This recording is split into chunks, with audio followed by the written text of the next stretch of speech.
everyone, it's Maki here. Today, I'd like to discuss a minor detail from Hathaway's Flash. The trailer for English-speaking audiences has been released. I watched it too. I noticed a moment that caught my attention.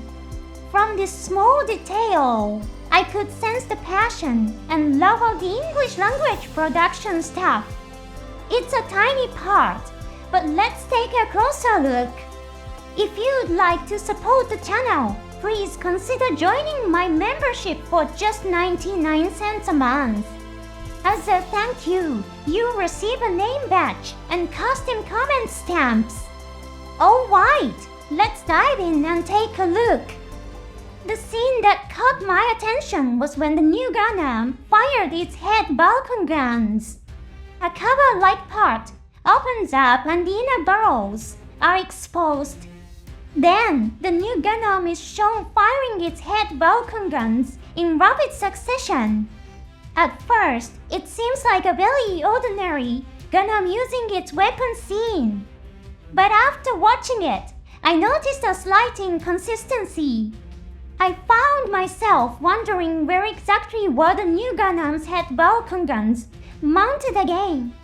The new Gundam's head Vulcan guns are located just below the antenna on its head. They have been positioned there ever since the original show's counterattack trailer. There isn't a cover that opens. This means that the machine shown in that scene can't actually be the new Gundam. I paused to think about it for a moment. And then I realized the unit shown in the cover opening to reveal the barrel scene is actually the She Gundam. It was a small but surprising discovery. Why was I surprised? Because this is the first time that the precise location of the She Gundam's Vulcan guns has been clearly depicted in an animation. Of course, trailers are made by selecting scenes from the film. In reality, this footage was released in Japan at the end of January, but the moment is so brief and subtle that I completely missed it. Up until now, the location of the She Gundam's head Vulcan guns had always been unclear. Surprisingly, even official setting materials never specified their exact position. These were the official materials distributed when the first film was released. The official reference book is titled Mechanics and World. Neither of these states their location. However, with the release of this footage, fans can now clearly see that the Chikama opens revealing the Vulcan gun barrels inside. This may not be big news, but it's definitely an interesting new detail.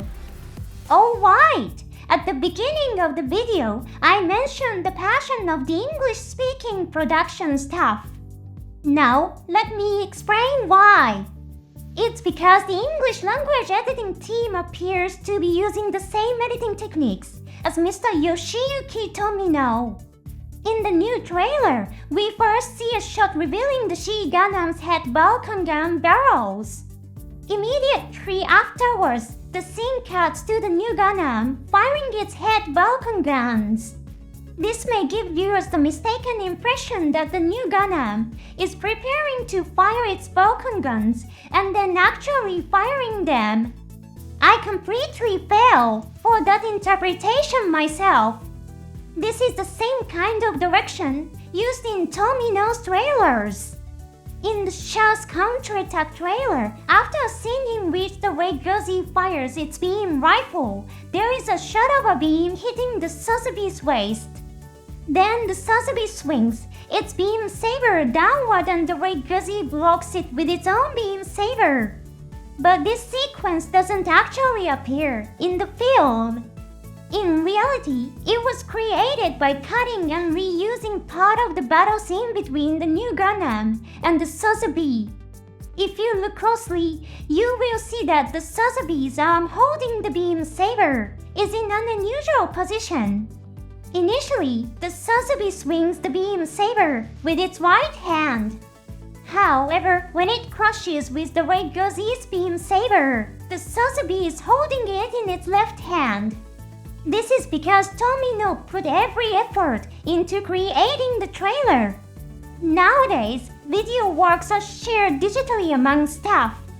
They are also delivered to cinemas in digital form. However, when Circe's counterattack was produced, this kind of technology didn't exist. Video was exchanged using physical film. Trailers were naturally delivered in the same way. Unlike today, it wasn't possible to keep working until the last minute and instantly deliver via data. This meant that all theaters had to receive the physical film by the release date. This meant that the trailer also had to be finished well in advance.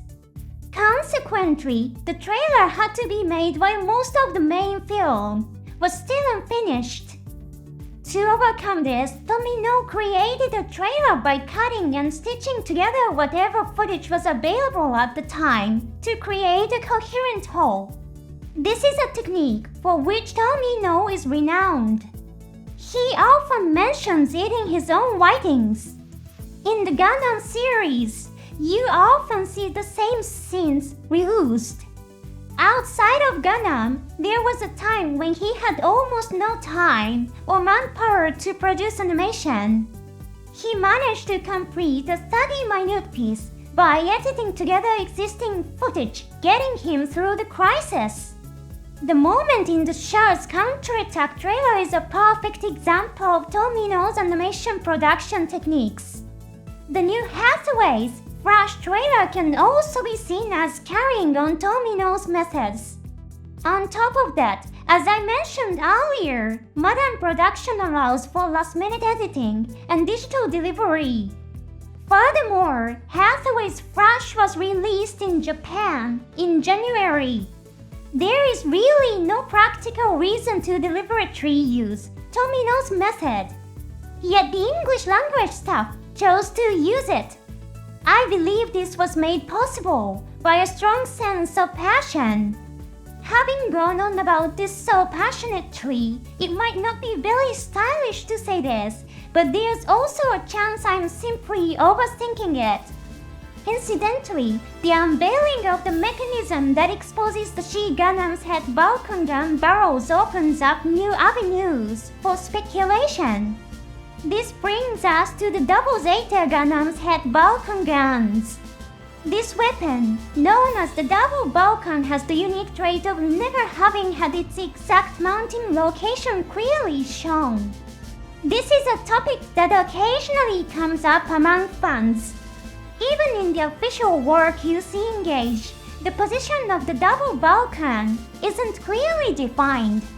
However, it is now possible that the barrels use a storage method similar to that of the She-Gundam. The She-Gundam is set to inherit the new Gundam. The new Gundam itself is set to incorporate technologies from previous Gundam-type mobile suits developed by Anaheim Electronics. Therefore, it is possible that the She-Gundam's head Vulcan storage system is based on the same concept as the Double Zeta Gundam's Double Vulcan. This new trailer reveals more discoveries like this. Please watch the trailer again. Please enjoy the story in cinemas. Thank you so much for watching all the way to the end. I'll see you again in the next episode.